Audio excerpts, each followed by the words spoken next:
Add या remove करे जाएं तो क्या होगा? अगर रिएक्टेंट के मोल्स ऐड करते हैं, कंसंट्रेशन बढ़ाते हैं तो फॉरवर्ड शिफ्ट होता है, रिमूव करते हैं तो बैकवर्ड शिफ्ट होता है। प्रोडक्ट्स के मोल बढ़ाते हैं तो बैकवर्ड शिफ्ट होता है, हटा लेते हैं तो फॉरवर्ड शिफ्ट हो जाता है। टेम्परेचर बदलने का असर क्या होता है? टेम्परेचर बढ़ाने का मतलब है हीट देना। तो एक्सोथर्मिक रिएक्शन है, हीट अगर प्रोडक्ट है और हीट दे दी तो बैकवर्ड चला जाएगा। तो एक्सोथर्मिक रिएक्शन बैकवर्ड आ जाते हैं टेम्परेचर बढ़ाने पर, और एंडोथर्मिक रिएक्शंस फॉरवर्ड चले जाते हैं टेम्परेचर बढ़ाने पर। टेम्परेचर घटाने पर उल्टा असर होता है।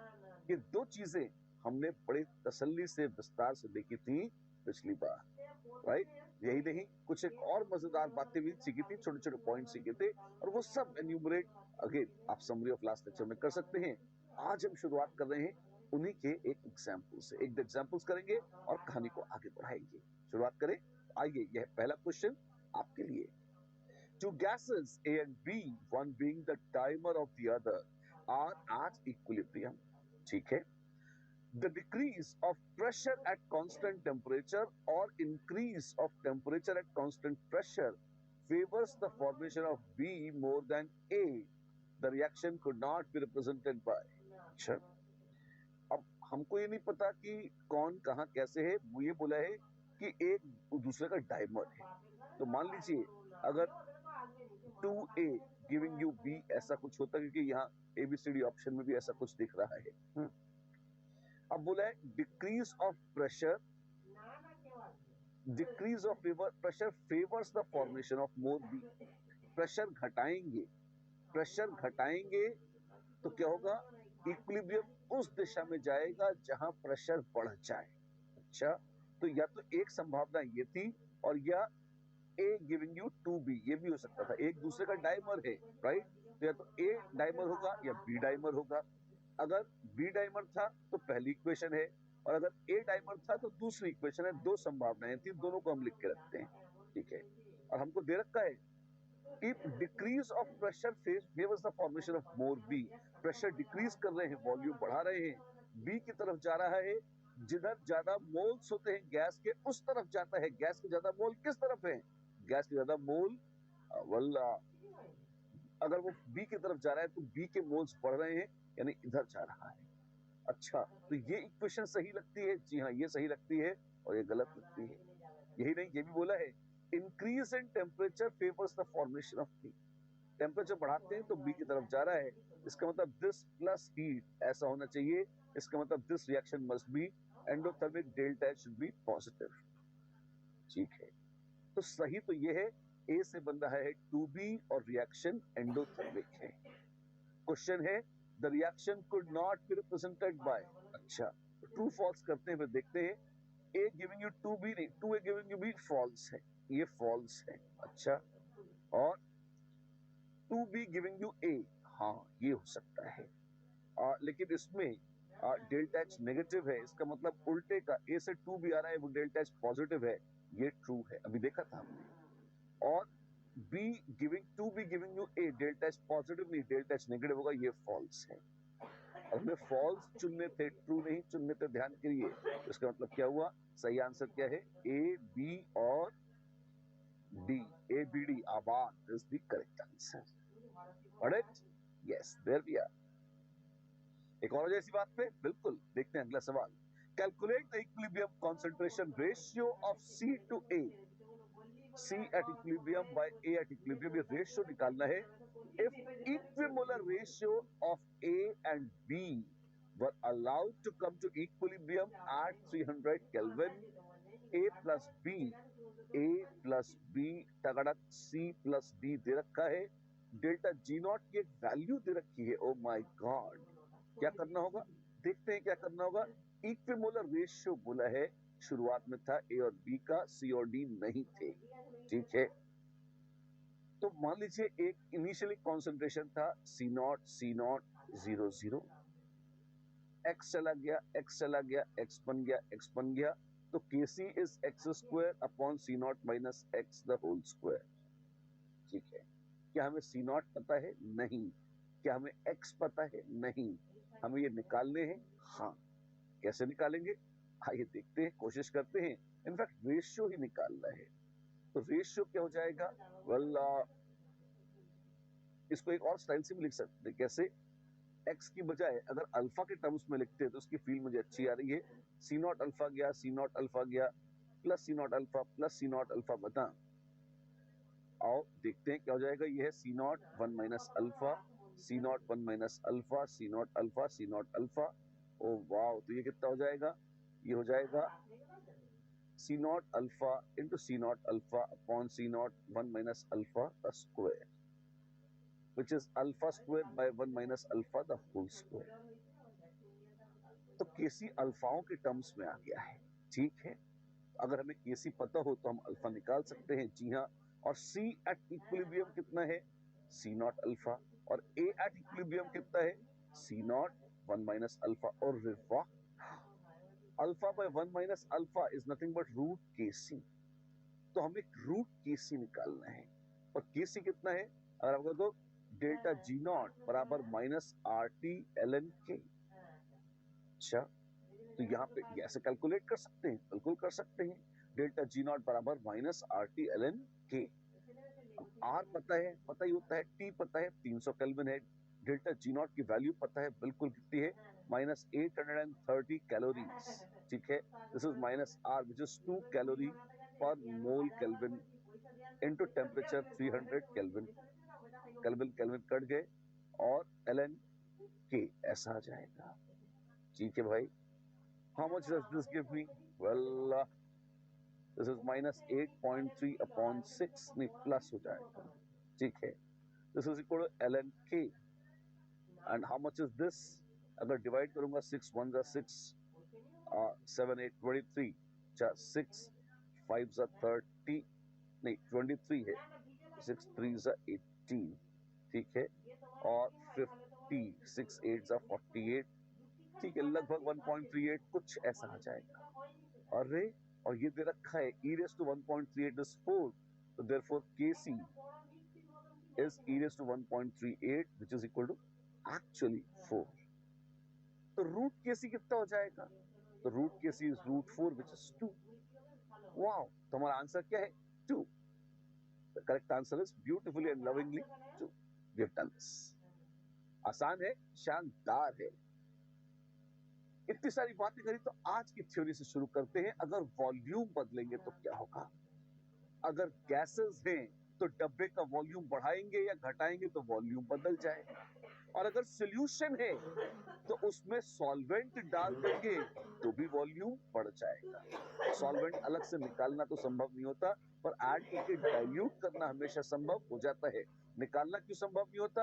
अरे, सॉल्वेंट निकालोगे तो साथ साथ सोल्यूट भी निकल आएगा ना, इसलिए कह रहा हूं। अच्छी बात। तो आप देखिए, अगर वॉल्यूम बढ़ाते हैं, अगर ओवरऑल वॉल्यूम, पहले गैसों की बात करते हैं, अगर ओवरऑल वॉल्यूम बढ़ाएंगे तो उससे क्या होगा? वॉल्यूम के बढ़ाते ही प्रत्येक गैस का पार्शियल प्रेशर कम हो जाएगा, टोटल इक्विलिब्रियम मिक्सचर का पार्शियल प्रेशर कम हो जाएगा। और जैसे ही इक्विलिब्रियम मिक्सचर का पार्शियल प्रेशर कम होगा, इक्विलिब्रियम उस दिशा में शिफ्ट होगा जहां पर टोटल इक्विलिब्रियम मिक्सचर का प्रेशर बढ़ जाए या जहां गैसों के मोल्स बढ़ जाएं, जैसा कि हमने पिछली बार बात भी करी थी। तो मुश्किल नहीं है, ऑफ कोर्स ये मुश्किल नहीं है।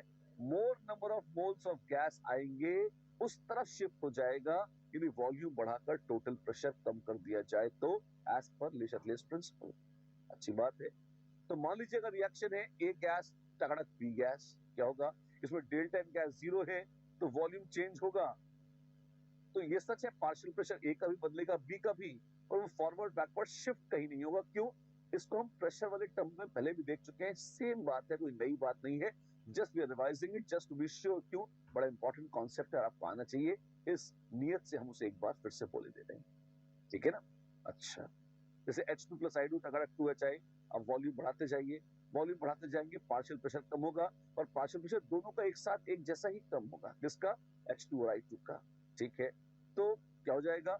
मान लीजिए Kp बराबर था पार्शियल प्रेशर ऑफ HI का square upon H2 into I2। Right? आपने वॉल्यूम दुगना किया, वॉल्यूम दुगना करते ही प्रेशर आधे हो जाएंगे, और पार्शियल प्रेशर ऑफ HI जितना पहले था उसका आधा हो जाएगा, और H2 जितनी थी वो हाफ हो जाएगी, और I2 जितनी थी वो भी हाफ हो जाएगी। 2 2 कट जाएंगे, this is same as Kp। अच्छा, तो यानी कि इक्विलिब्रियम अभी भी डिस्टर्ब नहीं हुआ है, जैसा था वैसा ही है। तो दैट्स इट, ना वो फॉरवर्ड जाएगा ना वो बैकवर्ड जाएगा। ये तो आसान है, ऑफ कोर्स ये बहुत ही आसान है, ठीक है। उसी की बजाय अगर ए टकराक 2 भी ऐसा होता जिसमें गैस के मोल्स बढ़ रहे होते, गैस के मोल्स बढ़ रहे हैं, हमको पता है नेट फॉरवर्ड चला जाएगा, राइट। अगर हम वॉल्यूम बढ़ाएंगे तो फॉरवर्ड चला जाएगा जहां टोटल गैस के मोल्स बढ़ जाएंगे, राइट।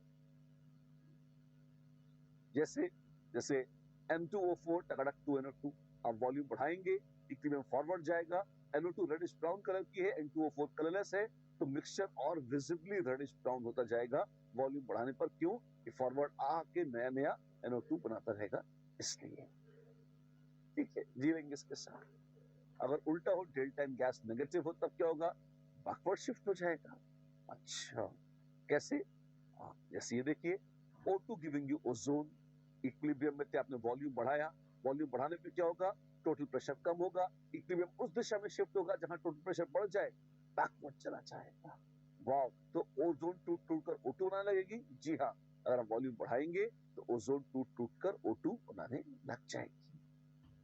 ठीक है, अच्छी बात है, इसमें नया कुछ नहीं है, देखा हुआ सा है, हम कॉन्फिडेंट हैं, कंफर्टेबल भी हैं।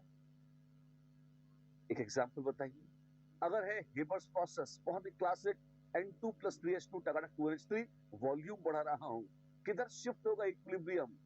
आप पाएंगे यहाँ पर 4 मोल हैं गैस के और यहाँ 2 ही मोल हैं। वॉल्यूम बढ़ाएंगे तो इक्विलिब्रियम उस दिशा में जाएगा जहां गैस के मोल्स ज्यादा हैं, बैकवर्ड चला जाएगा। हमारे केस में अमोनिया की डिग्री ऑफ डिसोसिएशन बढ़ जाएगी और वो डिसोसिएट होके और अधिक अधिक मात्रा में N2 और H2 बनाने लग जाएगी, राइट? Absolutely right. ठीक है, अगर अमोनियम कार्बामेट है, वाव, ये अमोनियम कार्बामेट होता है, जी है, इसे अमोनियम कार्बामेट ऐसा करके बोलते हैं। ये सॉलिड है और ये अमोनिया और CO2 देता है इक्विलिब्रियम पर। हाँ जी, मैंने वॉल्यूम बढ़ाया, वॉल्यूम बढ़ाने से क्या होगा? जहां गैस के मोल ज्यादा है वहां जाएगा, फॉरवर्ड जाएगा। इससे क्या होगा? अमोनियम कार्बामेट जो सॉलिड स्टेट में है उसके मोल्स कम हो जाएंगे, मोल्स ऑफ अमोनिया और CO2 जो इक्विलिब्रियम पर प्रेजेंट है वो बढ़ जाएंगे। ये कह सकते हैं, ये जरूर कह सकते हैं, बिल्कुल ठीक है। यहाँ पर एक और कमेंट लिखा है, अमोनिया एंड CO2 का कॉन्सेंट्रेशन सेम रहेगा, ये हमेशा ऐसा ही होगा? वेल, ये तब होगा जब शुरुआत में आपके पास अमोनिया और CO2 सारी उतनी ही थी जो अमोनियम कार्बामेट से बनी थी। ठीक है, क्या मतलब कंफ्यूजिंग बात कर रहे हो? बहुत अच्छी बड़ी महीन बात बोल रहा हूँ, ध्यान से सुनो, बहुत शानदार बात है। क्या? ऐसे मान लो एक वैक्यूम था डब्बे में पहले, और जब आपने उसमें अमोनियम कार्बामेट डाला तो उसने डिकम्पोज करके अमोनिया दी और CO2 दी। अमोनिया का प्रेशर आया P, तो CO2 का आया P, तो अमोनिया आ गई 2P, और Kp बराबर हो जाएगा, ये इक्विलिब्रियम प्रेशर है, 2P का whole square into P which is 4PQ। ठीक है, तो P कितना हो जाएगा? Cube root of Kp upon 4। Kp constant है, 4 कांस्टेंट है, तो क्यूब रूट कांस्टेंट होगा, तो दिस इज कांस्टेंट। और टोटल इक्विलिब्रियम प्रेशर कितना हो जाएगा? हो जाएगा 2P प्लस P यानी 3P।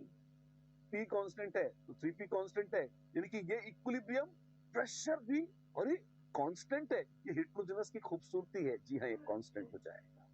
तो मैं वॉल्यूम को बढ़ाऊं या घटाऊं, प्रेशर उतना ही आएगा। यस, प्रेशर उतना ही आएगा, क्योंकि हमेशा अमोनिया और CO2 उतने ही पार्शियल प्रेशर पर इक्विलिब्रियम पर रहेंगी। अगर वो अमोनियम कार्बोनेट के डिसोसिएशन से ही आ रही है तो रेशियो हमेशा इतना ही रहेगा, ये सब कुछ कांस्टेंट आ जाएगा, जैसा कि आप बिल्कुल लॉजिकली यहां से देख सकते हैं, राइट? ठीक है, ये तो हो गया भाई, लॉजिकली देख सकते हैं कि कांस्टेंट आएगा, हमें मिल भी गया, and we are very happy, हम बड़े खुश हैं। और यहाँ एक बहुत अच्छा पॉइंट है, क्या? ये सारी लीला, ये सारी मीमांसा, ये सारे आइडियाज ना, ये तभी तक होल्ड कर रहे हैं जब वेसल में सारी अमोनिया और CO2 आ रही है अमोनियम कार्बामेट से। मतलब ऐसा भी तो हो सकता था कि आपने अमोनियम कार्बामेट को किसी ऐसे डब्बे में डाला है जिसमें पहले से ही अमोनिया या CO2 में से कोई गैस थी। अगर ऐसा है फिर बैंड बच जाएगी, फिर ये कांस्टेंट नहीं रहेगा। फिर हम ये नहीं कह सकते कि ये कांस्टेंट है। क्यों? तब की एनालिसिस दूसरी हो जाएगी। कैसे? वहां की मैथ्स करके दिखा देता हूँ। ये तो मैथ्स आपने देख ली, कांस्टेंट था। तो ये जो यहाँ लिखा है, ये पहले केस के लिए था जब अमोनिया और CO2 सारी की सारी सिर्फ अमोनियम कार्बोनेट के डिसोसिएशन से आ रही है और 2:1 रेशियो में हमेशा है, तब के लिए। और मान लीजिए शुरुआत में अमोनिया थी और उसका प्रेशर कुछ भी था, मान लीजिए A था। अब यहां से आया 2P और यहां से आया P या P डैश मान लीजिए, तो अब आ जाएगा A प्लस 2P डैश का स्क्वायर इंटू P डैश बराबर KP, ऐसा आ जाएगा। अब ये A की कुछ भी अनसेंट वैल्यू हो सकती है, डू यू सी दैट? और ये A क्या था? A था प्रेशर जो उस वेसल में था शुरुआत में, राइट? अब अगर आप वेसल का वॉल्यूम बदलेंगे, तो अगर शुरुआत में इतने वॉल्यूम पर प्रेशर मान लीजिए 1 एटमॉस्फेयर था, शुरुआत में अमोनिया का इनिशियल प्रेशर जो एक्स्ट्रा पड़ी हुई थी वो 1 था, और अगर आपने वॉल्यूम ऑफ वेसल बदल दिया तो अब वही इनिशियल प्रेशर 1 से कम हो जाएगा। तो ये ए जो है, वेसल का वॉल्यूम बदलने के साथ साथ ये नालायक ए भी बदलेगा। अच्छा, ये कांस्टेंट नहीं रहेगा, ये नहीं रहेगा। फिर क्या होगा? फिर हम फंस जाएंगे। और जो हमने कहा था कि टोटल प्रेशर हमेशा कांस्टेंट रहेगा, दिस प्लस दिस नहीं, अगर हम वॉल्यूम ऑफ वेसल बदलेंगे तो ये लगातार बदलते रहेंगे, पी डैश भी बदलेगा और ए भी बदलेगा।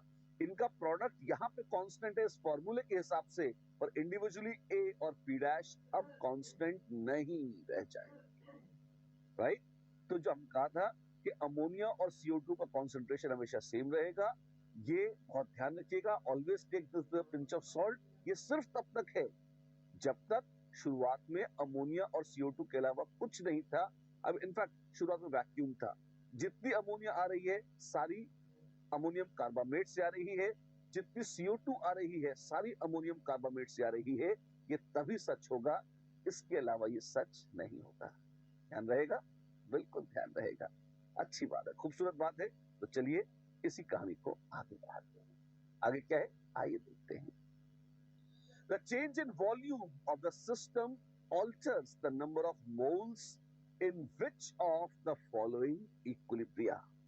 ठीक है, वॉल्यूम बदल रहे हैं, मोल्स, यहाँ कंसंट्रेशन की बात नहीं हो रही है, यहाँ मोल्स की बात हो रही है।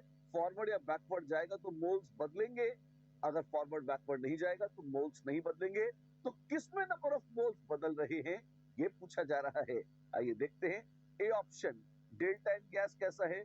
डेल्टा एन गैस 0 है, तो इसमें बदलेगा कुछ नहीं बदलेगा। ऑल्टर्स मतलब परिवर्तित करता है, घटा भी सकता है बढ़ा भी सकता है। यहाँ पर डेल्टा एन गैस कितना है? यहाँ 1 है, इसमें बदलेगा हाँ। यहाँ कितना है? -2 है, बदलेगा हाँ। और यहाँ कितना है? 1 है, ये बदलेगा हाँ भाई हाँ। बी, सी और डी में परिवर्तन होगा, ये अवश्य है। कहाँ जाएगा? पूछा भी नहीं है, क्यों माता फोड़ी करें। आगे देखते हैं। चलिए, वैसे जानना चाहते हैं तो इस वाले केस में क्या होगा? वॉल्यूम बढ़ाएंगे तो फॉरवर्ड जाएगा, वॉल्यूम बढ़ाएंगे तो ये बैकवर्ड जाएगा, और बढ़ाएंगे तो ये फॉरवर्ड जाएगा। अगर वॉल्यूम इंक्रीजेस, अगर वॉल्यूम बढ़ रहा है तो बी और डी फॉरवर्ड जाएंगे और सी बैकवर्ड जाएगा। एक्स्ट्रा सूचना है आपके लिए, ठीक है। इतनी सारी बातें हुई तो अब बनता है कि हम कैटलिस्ट के बारे में बात करें। कौन सी लिस्ट? कैटलिस्ट। वाओ, कैटलिस्ट क्या होता है? A substance which can alter the speed of a chemical reaction without itself getting consumed at the end of reaction। मतलब एक ऐसा रिएजेंट, एक ऐसा कंपोनेंट रिएक्शन का जो नेट बैलेंस्ड इक्वेशन में तो अपीयर नहीं करता, पर रिएक्शन के रेट को बदल देता है, बढ़ा देता है या घटा देता है, वो कैटलिस्ट कहलाता है। तो कैटलिस्ट रिएक्ट ही नहीं करता, नॉट नेसेसरली। हो सकता है कि वो एक स्टेप में रिएक्ट करे तो दूसरे स्टेप में वापस बन जाए, तब भी वो कैटलिस्ट कहलाने का हकदार है। नेट बैलेंस्ड इक्वेशन में नहीं आता, इतना काफी है, उसे कैटलिस्ट कहते हैं। तो कैटलिस्ट क्या करता है? वो रेट ऑफ रिएक्शन बढ़ाता बढ़ाता कैसे है, हम इस बारे में पचड़े में नहीं पढ़ना चाहते। कोई चीजें ऐसी होती हैं जो कर देती हैं। केमिकल काइनेटिक्स में बहुत विस्तार से इसकी चर्चा होगी, यहाँ पे नहीं, this is not the good place. अच्छा, लेकिन अगर रिएक्शन चेंज नहीं होता तो कैटलिस्ट करता क्या है? कैटलिस्ट उसकी स्पीड बढ़ा देता है, तेजी से रिएक्शन हो जाता है, ये इंश्योर करता है कैटलिस्ट। अरे वाह! तो कैटलिस्ट क्या क्या कर सकता है? कैटलिस्ट रिएक्शन की स्पीड बढ़ा सकता है, किसकी? फॉरवर्ड की या बैकवर्ड की? As a matter of fact वो दोनों की स्पीड बढ़ाता है। जितनी फॉरवर्ड की बढ़ाता है उसी प्रोपोर्शन में बैकवर्ड की भी बढ़ाता है। तो मजेदार बात यह है कि के फॉरवर्ड बढ़ गया, के बैकवर्ड बढ़ गया, पर रेशियो नहीं बदलता। इसका जो रेशियो इक्विलिब्रियम कांस्टेंट था, K remains unchanged. Oh my god, equilibrium constant पर कोई फर्क नहीं पड़ता कैटलिस्ट का। Delta H, delta S, delta G पर कोई फर्क नहीं पड़ता catalyst. A catalyst can not change equilibrium constant, it can not change thermodynamics, मतलब delta H, delta S, delta G. Catalyst इनमें परिवर्तन नहीं कर सकता। तो करता क्या है, बस रिएक्शन को तेज करा सकता है, वो इक्विलिब्रियम को जल्दी अटेन करा सकता है। वही इक्विलिब्रियम जो शायद 3 दिन में आता, हो सकता है कैटलिस्ट की मदद से 3 मिनट में आ जाए। It is possible. ये भी बुरा नहीं, ऑफ कोर्स बुरा नहीं, मैंने कब कहा बुरा है, राइट? तो क्या करता है, लोग कहते हैं कि वो एनर्जी ऑफ एक्टिवेशन कम कर देता है। अच्छा, और इस वजह से वो जो है रेट बढ़ा देता है बैकवर्ड का भी और फॉरवर्ड का भी, विच इज फाइन, है ना। Energy of activation chemical kinetics का फंडा है, वहीं पे देखेंगे। बस अब फिलहाल अपनी जो मेन चीज काम की है वो तो ये है कि वो फॉरवर्ड और बैकवर्ड दोनों का रेट बढ़ा भी सकता है, दोनों का रेट घटा भी सकता है, पर जिस प्रोपोर्शन में फॉरवर्ड बढ़ेगा उसी प्रोपोर्शन में बैकवर्ड भी बढ़ेगा, इस तरह से कि उनका रेशियो हमेशा सेम आ जाए।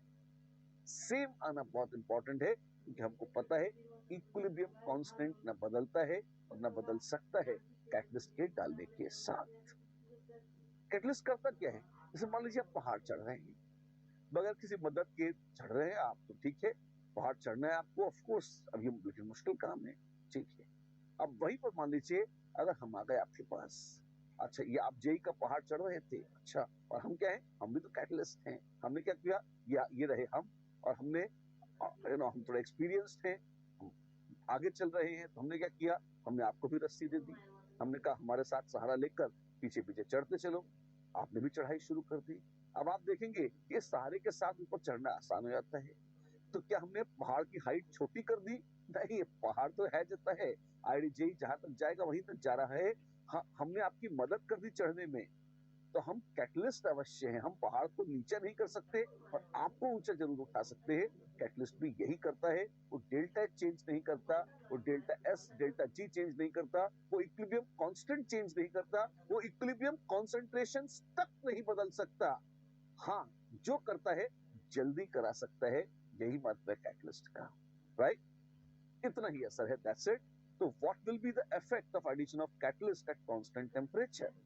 A, the equilibrium constant will remain constant. Yes. Delta H of the reaction will remain constant. Delta H constant रहेगा. Yes, of course. अभी सारे डेल्टा तो constant नहीं है. Rate constants forward backward के change होंगे? नहीं, वो बढ़ेंगे कितना? Same extent तक बढ़ेंगे ताकि ratio constant हो जाए. ठीक है? Equilibrium composition will change ना. Equilibrium composition, equilibrium concentrations नहीं बदल सकते. वो जितने हैं उतने के उतने ही रहेंगे. Right, absolutely right. तो ये तो इफेक्ट था कैटलिस्ट का। एक और मजेदार टोटका होता है, अगर मान लीजिए एक डब्बा है, डब्बा, हाँ, और उस डब्बे में कोई इक्विलिब्रियम स्टैब्लिश्ड है, जैसे यही है N2 + 3H2 तगड़ा 2NH3, बहुत ही पुराना फेवरेट एबस प्रोसेस। अगर इक्विलिब्रियम स्टैब्लिश्ड है तो डू यू सी कि कुछ मोल्स होंगे नाइट्रोजन के, कुछ मोल्स होंगे हाइड्रोजन के, कुछ मोल्स होंगे अमोनिया के? हाँ, बिल्कुल होंगे। अच्छा, तो मान लो इक्विलिब्रियम प्रेशर इसका है पार्शियल प्रेशर ऑफ नाइट्रोजन जो इक्विलिब्रियम पर है ना, और पी क्या है, nRT/V, और ये इक्विलिब्रियम प्रेशर है, ये इक्विलिब्रियम मोल्स है, ठीक है। ऐसे ही पार्शियल प्रेशर ऑफ हाइड्रोजन कितना होगा, it is moles of hydrogen at equilibrium. तो partial pressure of hydrogen at equilibrium कितना होगा, moles of hydrogen at equilibrium into RT/V। और partial pressure of ammonia at equilibrium कितना होगा, moles of ammonia at equilibrium into RT/V। अच्छा, अच्छी बात है। और केपी कितना है, केपी है partial pressure of ammonia at equilibrium का square divided by partial pressure of nitrogen at equilibrium into partial pressure of hydrogen at equilibrium की पावर 3। ओके, अच्छी बात है। अगर केपी ऐसे है, अगर इस तरह से है ना, ये सब सेट है, ठीक है। ये क्यों वर्णन कर रहे हैं? इनर्ट गैस ऐड करने की बात की कर रहे हैं यार, पहले सिस्टम सुन लो। ये सिस्टम सब बढ़िया है, सब बढ़िया है। अब मान लो तुमने कहा हम इसमें एक इंजेक्शन लगाएंगे, जिसका हमने इसमें हीलियम डाल दिया। अच्छा, जैसे जैसे हीलियम इंजेक्ट करते जाएंगे वैसे वैसे टोटल प्रेशर बढ़ता जाएगा, और जैसे जैसे कांस्टेंट वॉल्यूम रखा है, और जैसे जैसे टोटल प्रेशर बढ़ता जाएगा वैसे वैसे हमने कहा ली-शक्लर प्रिंसिपल का आह्वान किया, हमने कहा प्रेशर बढ़ेगा तो ये सिस्टम प्रेशर घटाने की कोशिश करेगा। कैसा होना चाहिए? नहीं। क्यों? ये थोड़ी सी ट्रिक है जो आपको देखनी है। ये बहुत ही कॉमन मिस इंटरप्रिटेशन है ली-शक्लर प्रिंसिपल का। ध्यान रखिएगा, ली-शक्लर प्रिंसिपल क्या था कि अगर सिस्टम जो इक्विलिब्रियम पर है उसे डिस्टर्ब किया गया तो वो इस तरह से अपने आप को बदलता है ताकि डिस्टर्बेंस मिनिमाइज हो जाए। अच्छी बात है। और आइए देखते हैं, अगर आप हीलियम को कांस्टेंट वॉल्यूम में डाल रहे हैं तो हो क्या रहा है। जैसे ही आप हीलियम को कांस्टेंट वॉल्यूम में ऐड करना शुरू करेंगे, आप देखेंगे एक मजेदार चीज। क्या क्या आपने हीलियम के मोल्स इंजेक्ट करे तो क्या आपने नाइट्रोजन के मोल बदल दिए? नहीं। आरटी बदल दिया? नहीं। वी बदल दिया कांस्टेंट वॉल्यूम पे? नहीं। अरे तो जब आपने ये कुछ नहीं बदला है तो क्या आपने partial pressure of nitrogen at equilibrium बदल दिया है? नहीं। ऐसे ही क्या आपने पार्शियल प्रेशर ऑफ हाइड्रोजन या अमोनिया एट इक्विलिब्रियम बदल दिया है? नहीं। अरे जब आपने ना नाइट्रोजन ना हाइड्रोजन ना अमोनिया किसी का पार्शियल प्रेशर बदला ही नहीं, किसी के मोल्स बदले ही नहीं, तो आपने इक्विलिब्रियम को डिस्टर्ब ही नहीं किया। हाँ जी। और जब आपने इक्विलिब्रियम को डिस्टर्ब ही नहीं किया, जब आपने इक्विलिब्रियम को डिस्टर्ब ही नहीं किया, तो आपको डर किस बात का है? ली-शक्लर प्रिंसिपल तो तब आता जब इक्विलिब्रियम डिस्टर्ब होता। इक्विलिब्रियम तो डिस्टर्ब हुआ ही नहीं, तो क्या हुआ? जवाब में कुछ नहीं हुआ। अच्छा, तो क्या मैं कह सकता हूं कि adding inert gas at constant volume does not disturb the equilibrium at all? तो ना वो फॉरवर्ड जाएगा ना वो बैकवर्ड जाएगा, जहां है वहां का वही वैसे का वैसा ही पड़ा रहेगा। बिल्कुल सही है, आप ये कह सकते हैं। ओके, लिख लीजिए, adding inert gas at constant volume to a system originally at equilibrium does not disturb the equilibrium at all. It does not disturb the equilibrium at all. और अगर equilibrium disturb ही नहीं होता तो कुछ नहीं होता, कोई दिक्कत नहीं। राइट? अच्छी बात है। जैसे देखिए, आप कोई भी सिस्टम है, A giving you B, A giving you 2B, 2A giving you B, कुछ भी है, अगर इक्विलिब्रियम पर है और अगर आप उसमें नोबल गैस को एक्स्ट्रा डाल भी देते हैं पीली वाली, तो उससे क्या हो रहा है? You are not changing the partial pressures of A और B. Naturally, no effect is going to be seen for them. और अगर यही काम कांस्टेंट प्रेशर पर करते तो कांस्टेंट, ये कौन सा है? ये टोटल प्रेशर कांस्टेंट है। अगर टोटल प्रेशर कांस्टेंट है और अगर आप इसमें इनर्ट गैस डाल रहे हैं, तो डू यू सी कि जैसे जैसे आप इनर्ट गैस डालेंगे वैसे वैसे टोटल मोल्स बढ़ेंगे? हाँ जी, टोटल मोल्स बढ़ेंगे। Now P is nRT upon V या V is nRT upon P, तो V total is N total RT upon P total. Total pressure constant है, RT कांस्टेंट है। अगर टोटल मोल बढ़ाओगे तो आप कुछ कर ही नहीं सकते, आपको टोटल वॉल्यूम भी बढ़ाना पड़ेगा। अच्छा, तो मतलब आपका क्या है? मतलब बहुत साफ है। जैसे जैसे आप इसमें मोल्स ऑफ हीलियम इंजेक्ट करोगे, वॉल्यूम ऑफ द सिस्टम बढ़ते बढ़ते बढ़ते बढ़ते कहीं ऊपर जाएगा, बढ़ेगा। उसको बढ़ना पड़ेगा ताकि टोटल प्रेशर कांस्टेंट रखा जा सके। अच्छा, तो बड़ा आसान है। Adding inert gas at constant total pressure. Adding inert gas at constant pressure has exactly the same effect as increasing the volume of container. इसको लिख लीजिए, adding inert gas at constant pressure. Adding inert gas at constant pressure has exactly the same effect as increasing the volume of container. Container के volume को बढ़ाने का जो असर होता है, बस इतना ही असर होता है। ये आसान है, ये बहुत ही आसान है। लेकिन वॉल्यूम के बढ़ाने का क्या असर होता था? वेल, वॉल्यूम को बढ़ाते थे तो टोटल प्रेशर कम हो जाता था इक्विलिब्रियम मिक्सचर का, और अगर इक्विलिब्रियम मिक्सचर का टोटल प्रेशर कम होता था तो इक्विलिब्रियम उस तरफ शिफ्ट करने की कोशिश करता था। कहां? जहां टोटल गैस के मोल बढ़ जाए, और जहां टोटल गैस के मोल बढ़ जाए, लेकिन अगर डेल्टा एन गैस जीरो है तो क्या होगा? तो कहीं शिफ्ट नहीं होगा, ना फॉरवर्ड ना बैकवर्ड। अगर डेल्टा एन गैस पॉजिटिव है तो फॉरवर्ड शिफ्ट हो जाएगा, और अगर डेल्टा एन गैस नेगेटिव है तो बैकवर्ड शिफ्ट हो जाएगा। कब? वॉल्यूम बढ़ाने पर। हाँ जी, और वॉल्यूम बढ़ाने का ही दूसरा नाम है adding inert gas at constant total pressure. Total जब ना भी बोले वही मतलब होता है उसका। That sounds easy. Yes, that is easy actually. Question है ऐसी बात पे? बिल्कुल, ये आपके सामने। For the following reaction, PCl5 gas, तो कड़क PCl3 gas plus chlorine gas, the forward reaction at constant temperature is favored by A. Introducing an inert gas at constant volume. ना भी फॉरवर्ड रिएक्शन फेवर करा रहे, constant volume पे तो no disturbance तो नहीं। Introducing chlorine at constant volume, chlorine डालेंगे तो बैकवर्ड जाएगा ना, तो फॉरवर्ड मांगता था। नहीं नहीं, फिर क्या होगा? तो बी भी नहीं होगा। फिर C, introducing inert gas at constant pressure, ये सच है, कांस्टेंट प्रेशर में वॉल्यूम बढ़ेगा, उस तरफ जाएगा जहां गैस के मोल बढ़ जाए, रिएक्टेंट में 1 मोल है, प्रोडक्ट में 2 मोल है, फॉरवर्ड चला जाएगा। C is an answer. And increasing the volume of container, yes D also. क्यों? adding inert gas at constant pressure is same as increasing the volume of container. वाह, ये तो आसान था। सारे आसान होते हैं, खूबसूरती यही है, इनको देखकर समझ के लिखना होता है।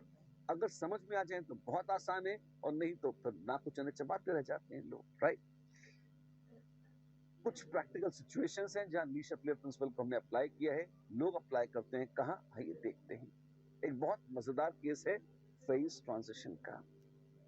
In the phase transition process, the increase in pressure shifts the equilibrium. अगर आप प्रेशर बढ़ाएंगे तो इक्विलिब्रियम उस तरफ शिफ्ट हो जाएगा जहां डेंसिटी ज्यादा हो। This is specially for solid liquid equilibrium. आपने तो थोड़ी देर पहले कहा था, पिछली क्लास में क्या कहा था, कि सॉलिड्स और लिक्विड्स में कोई बहुत ज्यादा फर्क नहीं पड़ता। सच है, बहुत ज्यादा फर्क नहीं पड़ता, लेकिन फिर भी अगर हल्का सा प्रेशर चेंज होगा तो गैसों को फर्क पड़ेगा, सॉलिड लिक्विड को नहीं। पर आपने बहुत प्रेशर लगाने की ठान ली है, तो इक्विलिब्रियम हमेशा उस दिशा में शिफ्ट करने की कोशिश करेगा जो पिच का हुआ हो, उतने ही मास में कम वॉल्यूम में आ जाए, कि जिसकी डेंसिटी ज्यादा हो। प्रेशर लगाएंगे तो कंप्रेस वैसे ही रहता है, तो ज्यादा डेंस सब्सटेंस की तरफ शिफ्ट हो जाएगा। The equilibrium shifts towards the denser phase. Wow, इसका स्कीइंग से कुछ लेना देना है? हाँ जी, लेकिन आइए, वो तो तब थोड़ी बात की बात है। सबसे पहले वो काम जो हम भी करते हैं, क्या हम कोयले से हीरे बनाते हैं? अच्छा, और ये यहाँ भी ग्रेफाइट है और यहाँ भी डायमंड्स है। क्या आपको याद है कि अगर बहुत हाई टेम्परेचर पर 1500 डिग्री सेल्सियस के आसपास और लाखों एटमॉस्फेयर का प्रेशर लगा के बुरी तरह से प्रेशर लगाया जाए ग्रेफाइट पर, तो ग्रेफाइट पलटकर डायमंड बन जाता है। वाओ, हाँ जी। अगर आपको ये पता है तो इसका मतलब क्या आप कैलकुलेट कर सकते हैं, प्रेडिक्शन कर सकते हैं कि डेंसिटी किसकी ज्यादा होगी, ग्रेफाइट की या डायमंड की? अधिक प्रेशर लगाने पर वो चीज फेवर होती है जिसकी डेंसिटी ज्यादा हो, तो ग्रेफाइट से कॉम्पैक्ट और लेस डेंस या मोर डेंस होगा डायमंड। तो यस, तो diamond, density of diamond is more than density of graphite, और इसीलिए जब प्रेशर बढ़ाते हैं तो पलटकर हीरो बन जाते हैं, किससे? ग्रेफाइट से। ये तो शानदार है, ये बहुत ही शानदार है। ठीक है, आप देखिए, pressure increases, graphite changes to diamond. Lovely.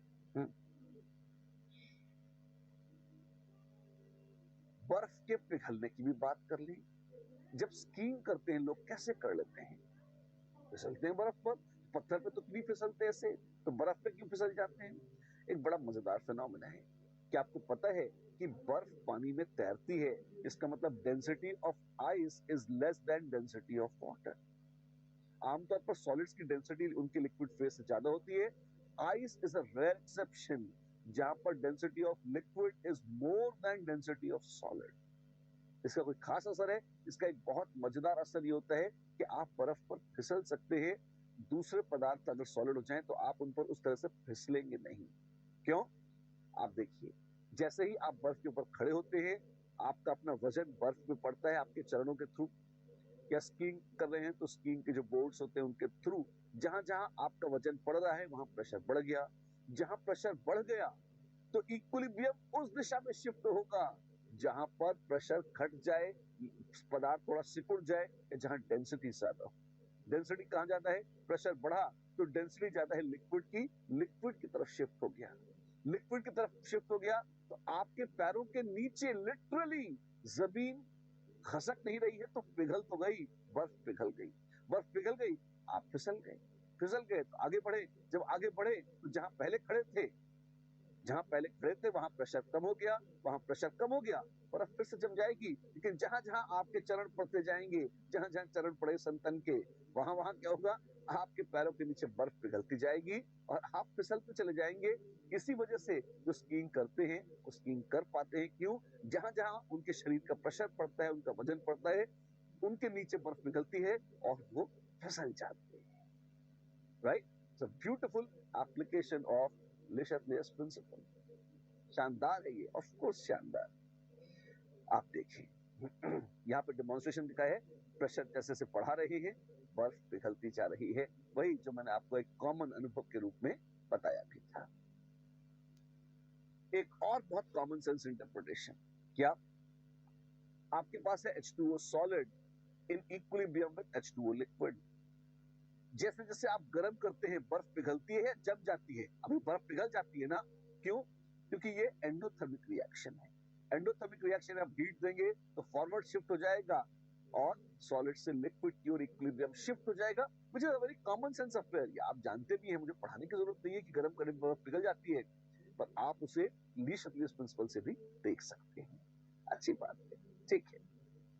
इसी बात पर आइए एक बार अमोनिया की फॉर्मेशन को देखिए। ये कैसी है? बहुत ही रहस्यमय। N2 + 3H2 टकड़क 2NH3 plus heat. Are you aware कि ये साथ में हीट छोड़ता है? इट इज अ स्लाइटली ही सही लेकिन एक्सोथर्मिक रिएक्शन। अच्छा, तो अब आप बताओ, अगर टेम्परेचर बढ़ाएंगे, पहले तो प्रेशर देखते हैं, है ना। अगर टेम्परेचर बढ़ाएंगे, प्रेशर चेंज करेंगे तो क्या होगा? हमें अमोनिया बनानी है। अगर हम अमोनिया बनाने का प्लांट बना रहे हैं और हमने N2 और H2 को रिएक्ट करा के NH3 बनानी है, तो अगर हम प्रेशर बढ़ाएंगे तो क्या होगा? प्रेशर बढ़ाएंगे तो फॉरवर्ड शिफ्ट हो जाएगा, अमोनिया बन जाएगी। और अगर टेम्परेचर बढ़ाएंगे तो क्या होगा? टेम्परेचर बढ़ाएंगे तो बैकवर्ड शिफ्ट होने लगेगा। तो टेम्परेचर घटा के ठंडा करेंगे तब फॉरवर्ड शिफ्ट होगा। जी हाँ, तो लो टेम्परेचर और हाई प्रेशर से अमोनिया बन जानी चाहिए। अच्छी बात। वैसे एक मजेदार बात बताऊं, सिर्फ ली शैटलियर्स प्रिंसिपल अकेला ही काफी नहीं होता, इसमें एक फंडे और भी होते हैं। क्या? अगर मैंने कहा हाई प्रेशर, ये तो बिल्कुल सही है। लो टेम्परेचर जो मैंने कहा है, इसमें एक रिस्क है। नाइट्रोजन एक ऐसी गैस होती है जिसमें N ट्रिपल बॉन्ड, N बहुत ही पक्का बॉन्ड होता है, और अगर मैं बहुत ठंडा कर दूंगा इसे तो वो बॉन्ड टूटेगा ही नहीं, रिएक्शन रुक जाएगा। अच्छा, तो क्या करना होता है? तो N ट्रिपल बॉन्ड को तोड़ने के लिए टेम्परेचर थोड़ा बढ़ाना पड़ता है। लगभग 300 डिग्री सेल्सियस से 500 डिग्री सेल्सियस टेम्परेचर रखना पड़ता है। अच्छा, ये आइडियल टेम्परेचर है हेबर्स प्रोसेस या अमोनिया के फॉर्मेशन के लिए इस रिएक्शन के द्वारा। क्यों? अगर टेम्परेचर इससे बढ़ा देंगे तो ली शैटलियर्स प्रिंसिपल के हिसाब से बैकवर्ड शिफ्ट हो जाएगा और अमोनिया टूटने लग जाएगी। तुम और घटाओ, लिक्विड नाइट्रोजन ले लो, -100 डिग्री सेल्सियस कर लो, तो क्या अमोनिया अच्छी नहीं बनेगी? वही बता रहा हूं, नहीं बनेगी। क्यों? इसलिए क्योंकि एक नई फफूंद पैदा हो जाती है, नाइट्रोजन इनर्ट होने लगती है लो टेम्परेचर पर। रेट ऑफ रिएक्शन इतना इतना इतना कम हो जाता है, रिएक्शन बंद हो जाता है कि कोई वर्थ नहीं रह जाती। तो रिएक्शन इतना हो जाए कि अपनी मेजरेबल स्पीड पर चल सके, इसके लिए मजबूरी है रिएक्शन का रेट बढ़ाने के लिए हमें उसे गर्म करना पड़ता है, और अमोनिया डिकम्पोज एक लिमिट से ज्यादा न हो, इसलिए हम इसके बियॉन्ड हीट नहीं करते, बस यहां तक आके रुक जाते हैं।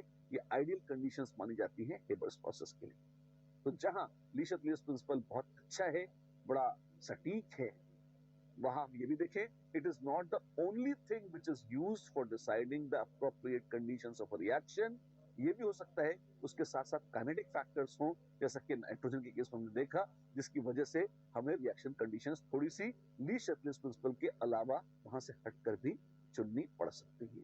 वो कब कहां कैसे होंगी ये हमें रटने की आवश्यकता नहीं है। ये सिचुएशनल है, जैसे हेबर्स प्रोसेस बड़ी इंपॉर्टेंट थी, मैंने आपको बता दिया इन जनरल। लेकिन आप जो प्रेडिक्शंस करेंगे, अगर आपसे ली शैटलियर्स प्रिंसिपल अगर आपसे ली शैप्लियर्स प्रिंसिपल के हिसाब से प्रेडिक्शन पूछे जाएंगे तो आप वैसे ही करेंगे, बस बाकी फैक्टर्स अकाउंट में नहीं लेंगे। पर अमोनिया आपको याद होना चाहिए, स्पेशल केस है, राइट? इसी बात पे क्वेश्चन हो जाए जरूर। The increase in pressure of ice water system at constant temperature will lead to, pressure बढ़ाएंगे तो क्या होगा? बर्फ पिघल जाएगी, अभी तो बोला था। बर्फ पिघलेगी तो उससे एंट्रोपी बढ़ेगी, हाँ बढ़ेगी। Increase in Gibbs energy of system, नहीं, स्पॉन्टेनियस प्रोसेस है बर्फ का पिघलना, तो डेल्टा जी नेगेटिव है, गिब्स की एनर्जी कम हो जाएगी, गलत है। नो इफेक्ट ऑन इक्विलिब्रियम, गलत है। अ shift in equilibrium in forward direction, हाँ ये सही है। A and D are the correct answers. Great. अगर साथ साथ इक्विलिब्रिया एस्टैब्लिश हो साइमल्टेनियसली, हाँ मतलब एक से ज्यादा इक्विलिब्रिया अगर एक ही साथ एक दूसरे के कांटेक्ट में हो और वो एस्टैब्लिश हो जाए, वाह, तो उनको कैसे देखेंगे? आइए देखते हैं ली शैप्लियर्स प्रिंसिपल के हिसाब से। If two or more equilibria exist together which have a common species, they are simultaneous equilibria because they affect each other. अगर एक होगा तो दूसरे पर असर डालेगा, दूसरे को छेड़ोगे तो पहले वाले पर भी असर डालेगा, राइट? लेकिन अगर एक डब्बे में सारे एस्टैब्लिश्ड हैं तो प्लीज नोट कॉन्सेंट्रेशन तो कॉमन ही होंगे उनमें सबके, उनके हिसाब से उसे देखेंगे। फील नहीं आ रही? मैं एग्जांपल लेके बताता हूँ, देखिए मेरे साथ। मान लीजिए एक सॉलिड है ए जो देता है दो गैसें टूटने पर, और एक दूसरा सॉलिड है बी जो देता है दो और गैसें टूटने पर। अब यहां पर आप देखें, मजेदार बात यह है कि एक गैस कॉमन है Y और दूसरी गैस अलग है X और Z। अच्छा, ऐसे ए बी सी में फील नहीं आती, कोई एग्जाम्पल देके बताइए। बहुत आसान है, मान लीजिए आपके पास है NH4Cl और NH4Br, दोनों सॉलिड्स हैं, दोनों का इक्विलिब्रियम एस्टैब्लिश्ड हुआ। एक दे रहा है अमोनिया और HCl, एक दे रहा है अमोनिया और HBr। तो आप देखें, ये है X प्लस Y और ये है Z प्लस Y, तो Y एक जैसी है, X और Z अलग अलग है। ऐसे कई सारे एग्जाम्पल सोच सकते थे आप। कैलकुलेशन कैसे करोगे? बहुत ही आसान है। कैसे? देखिए मेरे साथ। शुरुआत में क्या था? A से मिलता है X और Y, ठीक है, और यही नहीं, B से भी मिलता है Z और Y। शुरुआत में A के कुछ मोल्स थे, ऐसे ही B के कुछ मोल्स थे। ये मोल्स हैं, प्रेशर नहीं। लेकिन जब इक्विलिब्रियम आ गया तब क्या होगा? कुछ मोल्स रिएक्ट कर गए, ठीक है, उससे कुछ प्रेशर बन गया। प्लीज नोट, जो सॉलिड था उसमें हम मोल्स की बात कर रहे हैं, पर गैसों में हम मोल्स के लिए बहुत कर सकते हैं, पर we are not interested, we are directly interested in pressure. तो मान लीजिए प्रेशर ऑफ X आया P1, और ये P1 इससे आ गया, और यहां पर इससे आ गया P2। तो डू यू सी कि Z जो बना है वो है P2, X जो बना है वो है P1, पर Y तो दोनों से बन रहा है। किससे? वो A से भी बन रहा है और वो B से भी बन रहा है। अच्छा, तो A से कितना बन रहा है? P1, B से कितना बन रहा है? P2। तो टोटल कितना है उस डब्बे में? टोटल हो जाएगा P1 प्लस P2 और P1 प्लस P2 ऐसे। अच्छा, तो इक्विलिब्रियम में सब्स्टिट्यूट कौन सा करेंगे? जैसे अगर Kp1 है तो वो है partial pressure of X eight equilibrium into partial pressure of Y eight equilibrium, तो वो हो जाएगा P1 into P1 plus P2। हाँ, क्योंकि आप ये नहीं बोल सकते कि पहले इक्विलिब्रियम में पहले वाला ही P1 जोड़ेंगे, दूसरे में दूसरे वाला ही P2 जोड़ेंगे। अरे Y तो Y है और Y तो पूरे डब्बे में कॉमन है, और कॉमन प्रेशर कितना है उसका? P1 प्लस P2, तो वो P1 प्लस P2 के ओवरऑल प्रेशर के साथ दोनों इक्विलिब्रियम में पार्टिसिपेट करेगा, एक में P1 एक में P2 ऐसा करके नहीं करेगा। अच्छा, तो यहाँ टोटल प्रेशर लेंगे Y का? जी हाँ, ओवरऑल टोटल प्रेशर लेंगे Y का, वो किसी भी सोर्स से क्यों ना हो। ऐसे ही Kp2 कैसे लिखेंगे? वो होगा P2 into P1 plus P2, Kp2 ऐसे। अच्छा, तो इस तरह से इक्वेशंस लिखते हैं साइमल्टेनियस में। जी हाँ, बस इतनी सी बात है, इस तरह से इक्वेशन लिखते हैं और ये बहुत ही आसान है, right? 102 grams of solid NH4HS is taken in a 2-liter evacuated flask at 57 degrees Celsius. The following Two equilibria exist simultaneously. NH4HS दे रहा है अमोनिया और H2S, और अमोनिया फर्दर डिसोसिएट कर रही है N2 और 3H2 में. Oh my God. If 1 mole of solid decomposes to maintain both the equilibria, ठीक है, 102 ग्राम NH4HS वाले मोल्स निकाल लेते हैं. बहुत लंबा क्वेश्चन है, पढ़ लेंगे, पर पहले जितना है उसे तो कब्जे में लेते हैं, है ना. NH4HS sulphur is 32, 5 and 14. Total weight कितना हो जाएगा?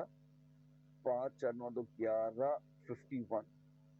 तो 102 grams corresponds to 102 upon 51, which is 2 moles.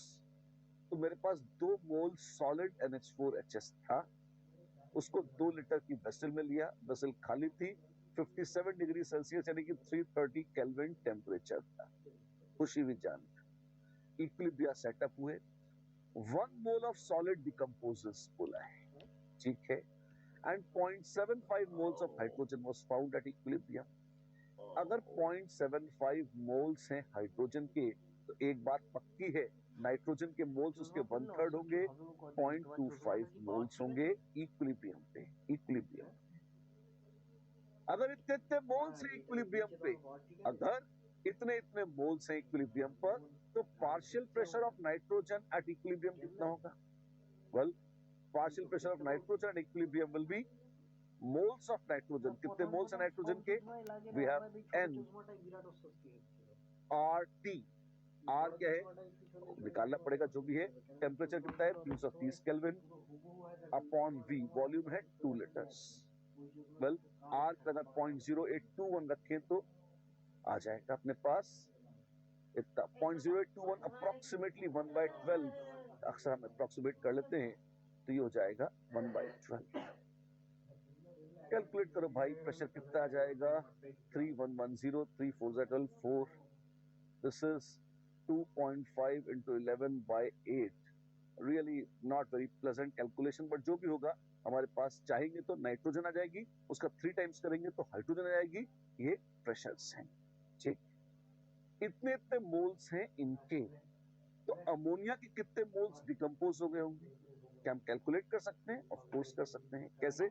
और वो भी करते हैं. इनफैक्ट अपने को केपी की भी नहीं, केसी पूछा है तो अपन कॉन्सेंट्रेशन निकाल के भी काम चला लेंगे. We won't need the pressures also. 1 mole decompose हुआ, 2 मोल्स थे इनिशियली. एक बार लिख के बताता हूं आपको साफ जगह पर. ऐसे NH4HS से मिल रही है अमोनिया प्लस H2S, ठीक है. 2 मोल्स थे इनिशियली, ठीक है. फिर चेंज क्या हुआ? 1 मोल चला गया, और इससे मिला 1 मोल, इससे मिला 1 मोल. लेकिन इतना ही नहीं है, अमोनिया आगे भी टूट गई. किसमें? N2 और H2 में. तो 1 मोल जो बना था, अभी इक्विलिब्रियम नहीं आया है, और कुछ चेंज हुआ. तो यहाँ x/2, यहाँ 3x/2 बना, which is 0.75 moles. अच्छा, तो यहाँ से कैलकुलेट करो. therefore x is 2.3 into 0.75, यानी कि 0.5 moles. ओके, तो 0.5 moles अमोनिया चली गई, तो बची कितनी? 0.5 मोल. जय हो. तो इक्विलिब्रियम पर मेरे पास अमोनिया आ गई, N2 आ गई, H2 आ गई. अमोनिया कितनी है? यहां से चली गई थी x, तो बची है 0.5 मोल्स. H2S उतनी ही है, 1 मोल. NH4HS तो सॉलिड था, उसकी कोई ज्यादा इज्जत है ही नहीं. प्रश्न क्या है? प्रश्न है find the equilibrium concentration of all the species and Kc for both the reactions. बहुत ही आसान है, निकाल सकते हैं बहुत मजे से. कैसे? आइए देखिए मेरे साथ. Equilibrium concentration of NH4HS solid है, वो तो पड़ा हुआ है, उसकी कोई महत्व नहीं है. There is no concentration we are supposed to find for that. Concentration of ammonia at equilibrium is 0.5 moles by 2 liters, which is 0.25 molar. H2S at equilibrium is 1 mole upon 2 liter, which is 0.5 molar. So Kc1 will be ammonia into H2S, 0.25 into 0.5, which is 0.125 mole square. ये आ गया Kc1, ठीक है. Concentration of nitrogen at equilibrium कितना हो जाएगा भाई, वो है x/2 यानी 0.25 moles bye 2 litres which is 0.125 molar या 1/8 मोलर अगर आप जानना चाहें। और concentration of hydrogen at equilibrium कितना है, वो उसका 3 गुना है, तो हो जाएगा 3/8 मोलर, 3 टाइम्स है। Kc कितना होगा, Kc2 यहाँ जगह यहाँ लिख लेते हैं, is N2 to the power half. रक्षा कर प्रभु, बहुत ही गिनौनी इक्वेशन है ना। तो N2 1/8 to the power half और hydrogen 3/8 to the power 3/2 divided by ammonia. Ammonia कितनी है बाबू, अमोनिया है 0.5 मोल्स बाय 2 लीटर्स, तो 1/4 मोलर, 0.5/2 यानी 0.25 यानी 1/4 molar. Wow, this is a real beauty, not truly. तो आपके पास है 1/√8, 8 टू द पावर हाफ, सबसे ऊपर तो है 3√3, दूसरा है 8√8 into √8 which is 8 into 8, 8 into 8 into 1/4, this is 3√3/16 molar, ये हो जाएगा Kc2, 3√3/16 मोल्स पर लीटर। प्रभु की इच्छा पूरी हो, ऐसी मनोरंजक वैल्यूज हैं Kc1 और Kc2। जिसकी और श्रद्धा हो वो √3 से मल्टीप्लाई करके 16 से डिवाइड कर ले, इतना भी पर्याप्त है। अगर आपने कर लिया है आप शानदार हैं। डन। चलिए एक हल्का सा काम, एक ऑब्जेक्टिव करते हैं। देखिए, for a chemical reaction 3x + y टंगड़क x3y, the amount of x3y at equilibrium is affected by. ठीक है, टेम्परेचर बदलोगे हाँ तो बदलेगा, और प्रेशर बदलोगे तब भी बदलेगा। यस, क्यों, टेम्परेचर से तो हर चीज बदलती है, और प्रेशर बदलोगे, डेल्टा एन गैस 0 है नहीं है, तो प्रेशर बदलने पर भी फॉरवर्ड या बैकवर्ड जाएगा। बिल्कुल। कैटलिस्ट से बदलेगा, कैटलिस्ट से कॉन्सेंट्रेशंस एट इक्विलिब्रियम नहीं बदलते, खाली इक्विलिब्रियम जल्दी आ जाता है, और यहाँ वक्त की तो कोई बात ही नहीं है। बहुत जेई का क्वेश्चन है, पुराना क्वेश्चन है, शायद आपके पैदा होने के भी पहले का, पर हाँ आपने कर लिया है, right. Which of the following reactions will shift in the forward direction when the respective change is made at equilibrium? Forward direction में कौन shift होगा अगर equilibrium को disturb किया गया? ठीक है, increase in pressure at equilibrium, pressure बढ़ाएंगे, forward जाएगा, जहां गैस के मोल कम है घटाने की कोशिश करेगा। yes, सही है। Addition of inert gas at constant volume, अगर inert gas at constant volume, बड़े मजेदार केसेस हैं, आप देखिए, डब्बा बंद है, मेरे पास है यहाँ पे सॉलिड बर्फ तैर रही है और लिक्विड पानी है, और आपने इसमें हीलियम डालनी शुरू करी। अभी कॉमन सेंस पर बेस्ड है, रट्टे से नहीं चलेगा। हमने कहा था अगर गैसेस हैं तो दूसरी गैसों का पार्शियल प्रेशर नहीं बदलेगा, तो इक्विलिब्रियम पर असर नहीं पड़ेगा, सच है।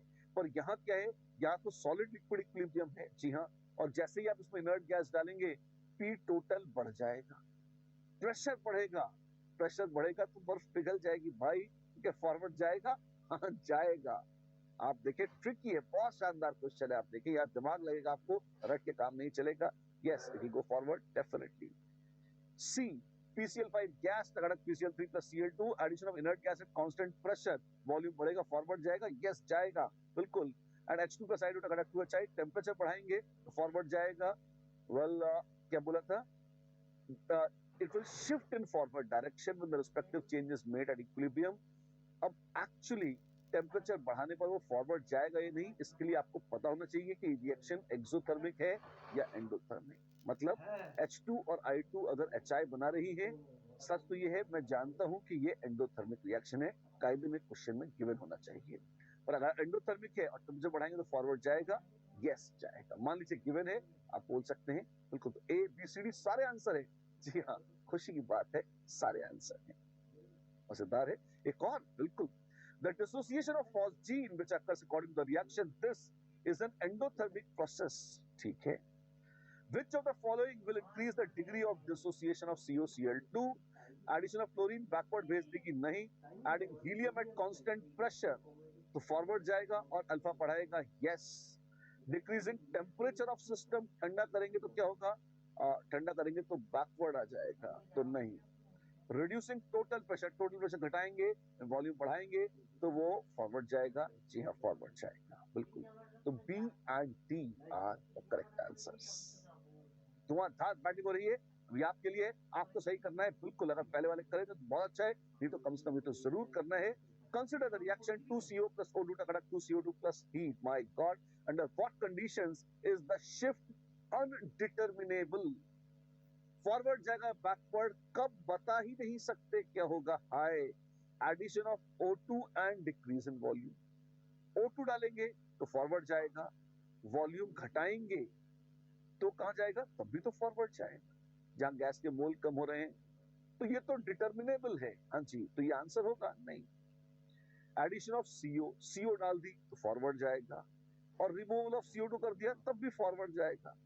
तो नेट तो फॉरवर्ड ही जा रहा है, तो अनडिटर्मिनेबल है, नहीं डिटरमाइन कर सकते हैं, फॉरवर्ड गया। इंक्रीज इन टेम्परेचर, बैकवर्ड गया। डिक्रीज इन वॉल्यूम घटाया तो फॉरवर्ड गया। तो कितना फॉरवर्ड कितना बैकवर्ड, इनडिटर्मिनेबल है, ये नहीं बता सकते। सही है। एडिशन ऑफ CO डाली तो फॉरवर्ड गया। इंक्रीज इन टेम्परेचर तो बैकवर्ड गया। अच्छा, तो एक में फॉरवर्ड एक में बैकवर्ड, इसमें भी नहीं बता सकते कितना फॉरवर्ड कितना बैकवर्ड। तो शिफ्ट इज इनडिटर्मिनेट या cannot be determined in C and D. सुंदर प्रश्न, देखने लायक। एक और है, ऑफ कोर्स, क्लोरीन और फ्लोरीन रिएक्ट करके ClF3 बना रहे हैं, शानदार। टिल्ट एक्स नेगेटिव है। Dissociation of ClF3 will be favoured, backward will be favoured कब, दिस प्लस हीट है। तो अगर आप टेम्परेचर बढ़ाएंगे तो बैकवर्ड जाएगा, यस। इंक्रीजिंग द वॉल्यूम में बैकवर्ड जाएगा, यस। एडिंग फ्लोरीन से फॉरवर्ड जाएगा, no. And adding inert gas at constant pressure is same as increasing volume, backward जाएगा, यस। A, B, D तीनों सही हैं। जी हाँ, तीनों सही हैं। साइमल्टेनियस तो इक्विलिब्रिया, ये करो करो देखो कैसे होता है। AB gives you A plus plus B minus, wow, and AB plus B minus gives you AB2 minus, ठीक है। And they are simultaneously maintained in a solution whose equilibrium constants are K1 and K2 respectively, ठीक है।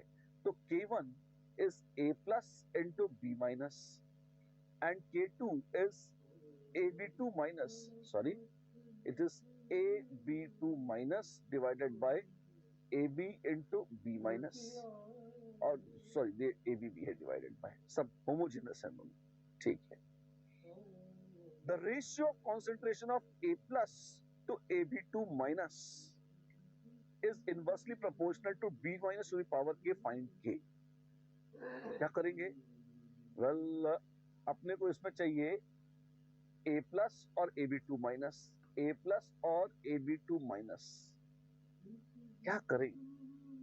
Multiply कर दो, multiply कर कोशिश करो। देखें अपने को तो we have to get rid of B minus and AB, B minus and AB, and I'm just thinking how exactly can we get rid of these B minus and AB।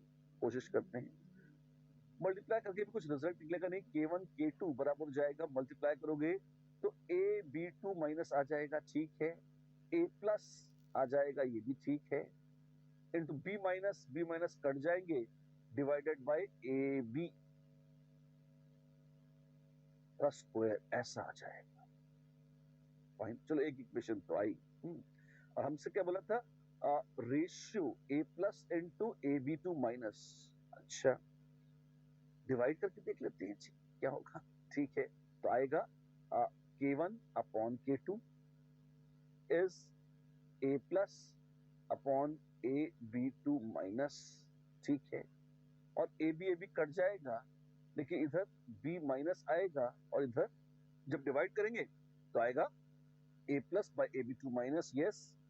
उधर ऊपर B minus है, नीचे AB, और नीचे AB है और B minus का square आ जाएगा यहाँ पे, ऐसे। ये चीज हमारे गले पड़ी हुई है, अगर किसी तरह से ये सॉल्व हो जाए तो काम हो जाएगा। कैसे? अब उसके लिए हमें इक्वेशंस लिखनी पड़ेंगी। आप देखिए AB था पहले, जिससे ये बनाया है, तो मान लीजिए इसका कंसिडरेशन था C, इसमें से गया X, तो यहां बना X और यहां बना X, ठीक है। और अब ये जो AB है ये B माइनस से फर्दर रिएक्ट कर रहा है और AB2 माइनस बना रहा है, हाँ जी। तो ए बी कितना था सी माइनस एक्स, और ये बी माइनस बन गया था एक्स। क्यों, यहां से ले लिया हमने। और ये आगे भी जा रहा है, ये आगे गया वाई वाई वाई हाई, तो बी माइनस ऑफ एक्स नहीं है, वो हो चुका है एक्स माइनस वाई। और ए बी कितना है, वो है एक्स सी माइनस एक्स माइनस वाई, पूरा कुल मिलाकर हो गया। ये कंसंट्रेशन लिखना मेन अदा है, ये आनी चाहिए आपको। अगर ये आती है, इसको सब्स्टिट्यूट करके देखिए आप, वहां पर देखिए। अब हमने ए बी ये सब कुछ एक्स और वाई दो टर्म्स में लिखे, और of course initial concentration C तो है ही सही। और देखें अब क्या हम कर पाते हैं कुछ, बिल्कुल। ये तो मैंने प्रैक्टिस के लिए आपको लिखा दिया है ना। अच्छा, यहां देखिए, the ratio of concentration is inversely proportional to B minus to the power K, k1 by k2 is inversely proportional to the ratio of concentration of, यानी कि आप आंसर तो यहीं से निकाल सकते हैं, कैसा, a प्लस और a b2 minus is equal to k1 upon k2 1 upon b minus ये, तो this is inversely proportional to b minus का स्क्वायर। तो k की वैल्यू कितनी आ गई, k की वैल्यू आ गई 2। अच्छा, ये तो पहले कर लिया था आपने, हाँ जी। तो ये सब क्यों किया, ये सब तो एक्चुअली क्वेश्चन बड़ा इंपॉर्टेंट है। ये x और y कैसे लिखते हैं, मैंने p1 p2 लिख के एक बार आपको दिखाए थे पिछले क्वेश्चन में, पर मेरी बड़ी प्रबल इच्छा थी कि मैं एक बार आपको ये लिख के दिखा दूं। अगर पूरा कर लेता, वहां देखते देखते ही आ गया कि ये तो क्वेश्चन सॉल्व हो गया। फिर मुझे लगा आप सुनेंगे नहीं आगे, तो मैंने कहा भले ही इस क्वेश्चन में ना पूछा हो, पर आगे काम आएगा, तो आपको ये लिखना आना चाहिए। इसलिए मैंने एक बार ये लिख कर आपको अच्छे से दिखा दिया, ताकि आपको ये लिखने का सलीका आ जाए। फिर सॉल्व कैसे करेंगे, डेटा दिया सॉल्व कर लेंगे। ये क्वेश्चन तो डायरेक्ट k1 by k2 किया, सॉल्व हो गया था आपके सामने। मुश्किल था ना, आसानी था। साइमल्टेनियस इक्विलिब्रियम कुछ भी नहीं है, ये आसान है। इसी बात पे एक आसान सा क्वेश्चन और, बिल्कुल। The increase in pressure of the following equilibrium results in the, liquid से गैस का इक्विलिब्रियम है, प्रेशर बढ़ाएंगे बैकवर्ड जाएगा, formation of more H2O liquid, yes gas ना। Increase in boiling point of water, liquid बन जाएगा तो गैस बनना मुश्किल हो जाएगा, तो यस बॉइलिंग पॉइंट बढ़ जाएगा, and decrease in boiling point ना। A and C are the answers. इसी के साथ बच्चों आज की कथा होती है समाप्त। हमने बहुत जी भर के ली शक्लेयर प्रिंसिपल को भी उसकी डेप्थ्स में एक्सप्लोर करा है, यही नहीं साइमल्टेनियस इक्विलिब्रियम पर भी आक्रमण कर डाला। शानदार काम किया है हमने आज। और इसी के साथ केमिकल इक्विलिब्रियम की यात्रा होती है समाप्त। पर क्या इक्विलिब्रियम समाप्त हो गया, ना ना ना, अभी तो आयनिक बाकी है। उसके साथ आइए मिलते हैं अगली बार, तब तक के लिए नमस्कार।